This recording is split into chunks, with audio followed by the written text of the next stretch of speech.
So there's been a lot of talk about the opening of Donda Forest Road. And apparently, like maybe 15 years ago, it was open to motorcycles. And it's been closed for a very long time. And so people have been quite excited about the prospect of it opening up. And for the longest time, you've only been able to go about 5K or 8K to the first gate. And this week, they opened up it to motorcycle traffic for quite a long ways. So the information that I had was quite incomplete. People were saying you could only go 16 Ks, and then people were saying 24K and different things. And so I just showed up, right? And I knew that there was a bit of controversy. Some of the Aboriginals were not happy about the opening of this road. And so they had been picketing the bridge, the Sunhai Bridge, and keeping people from crossing. So I didn't even know if I could get up there. But no one was there. No one seemed bothered about it.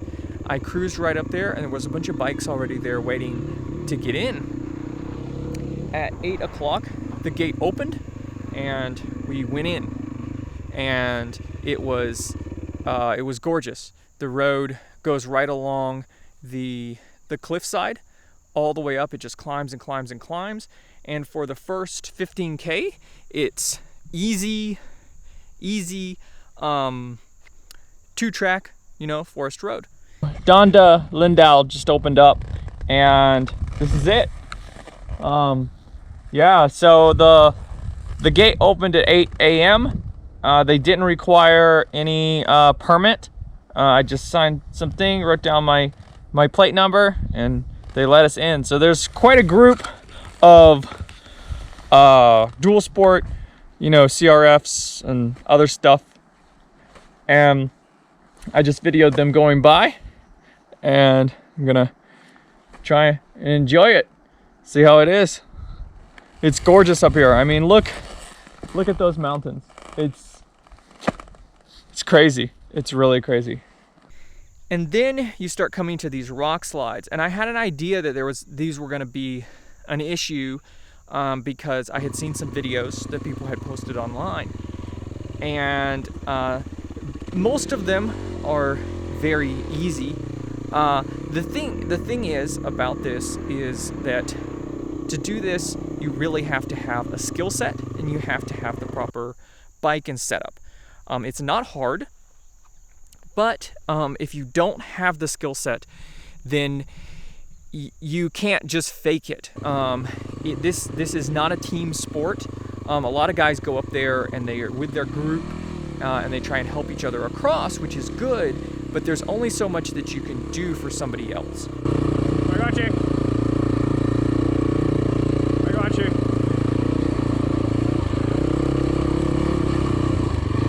Because when you're standing directly behind a bike, you don't really want to stand in front because then they can't move. You don't have very much leverage over the bike. And if the bike and the rider start to fall down the cliffside, you can't really save them. So they have to save themselves. And some of these, I know it looks like I am really charging it a little bit recklessly. It is a little wider than it looks on my wide-angle GoPro. But I have a certain skill set because I spend a lot of time on single track, on very narrow cliffside, mountainside places that are much scarier and more narrow than this. Now they're not as high, and if I fell, the places that I go, it would be a 20-minute inconvenience mainly. But you really don't want to fall downhill, no matter what. And so I've done a lot of these before, and I can eyeball it. And then I came to one that looked really, really scary, and so I stopped and I actually walked it.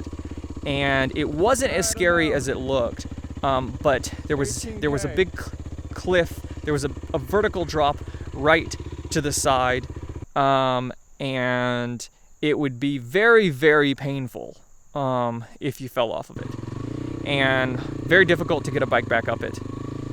And so I had a good think about that. Thought about turning around at 18K. Didn't, kept going. There was one more that I did not get on video because I just clicked the wrong button on my video. And there was a tree that was right next to it. And that made it so that your tires had to be very close to a crumbly edge. And it was really super scary. But it was fairly easy to balance, and there was some space. After that, it opened up, it went into the trees, and it was absolutely gorgeous. Quite wet, quite muddy, because it's been quite wet and muddy, but it was 30 kilometers of single track. This smooth flowing single track, and in the forest, in the trees, in the high mountain, high altitude. It was amazing. It was so amazing. And basically, because I thought that I was gonna have to turn around at 16K, I didn't worry about fuel. And my bike has a fuel range of comfortably about 120 kilometers. I went and indicated 145 kilometers on that tank. And my speedometer reads quite low, about 15% low. So I really went like 170 plus. So I've been on this trail for some time, and it's really gorgeous. It's amazing. The trouble is, we're at 50K, which means I'm gonna have a really hard time making it back to the bridge, the Scenic bridge. I might be pushing it.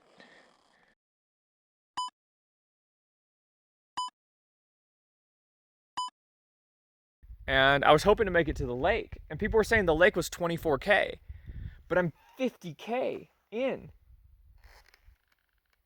I'm gonna have to bum fuel off somebody.